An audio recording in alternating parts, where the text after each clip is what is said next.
పల్నాడు జిల్లా సత్తెనపల్లిలో శిశువు మృతి కలకలం రేపింది. పట్టణానికి చెందిన శిరీష అనే మహిళ 2 రోజుల క్రితం పురిటి నొప్పులతో ఆసుపత్రిలో చేరింది. జూనియర్ డాక్టర్ ప్రశాంత్ నిర్లక్ష్య వైఖరితోనే శిశువు మృతి చెందిందని బంధువులు వాపోయారు. జూనియర్ డాక్టర్ చేత వైద్యం అందించడం వల్లే తమ శిశువు మృతికి కారణమయ్యారని బంధువులు ఆరోపించారు.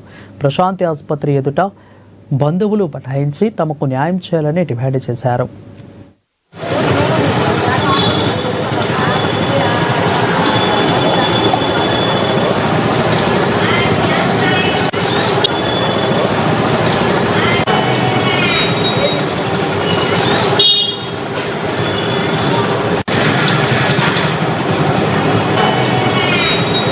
నిన్న ప్రశాంతి హాస్పిటల్లో మా వదిన్ని అడ్మిట్ చేసాం. నిన్న ఉదయం అడ్మిట్ చేసాం. అంత గతంలో కూడా మా వదిన్ని ఇక్కడే ఏమో నార్మల్సినా కానీ కనీసం ఒక్కరు కూడా వచ్చి ఏందండి ఆ డాక్టర్ ఫోన్ లిఫ్ట్ చేయలేదు.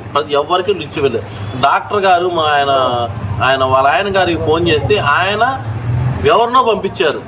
ఆమె పంపించినప్పుడు ఆమెను పంపిస్తున్నామని కనీసం మాకు ఇన్ఫర్మేషన్ లేనప్పుడు ఏం చేయాలి? మేము సరే మాకేంది ఇవన్నీ తెలియదు. డెలివరీ అవ్వాలా, దేవుడి దయవల్ల డెలివరీ అని దండం పెట్టుకుంటున్నాం మేము. కానీ డెలివరీ కావట్లా. అనగానే కూడా వీళ్ళు కూడా మా వాళ్ళు కూడా 2 పోయారు.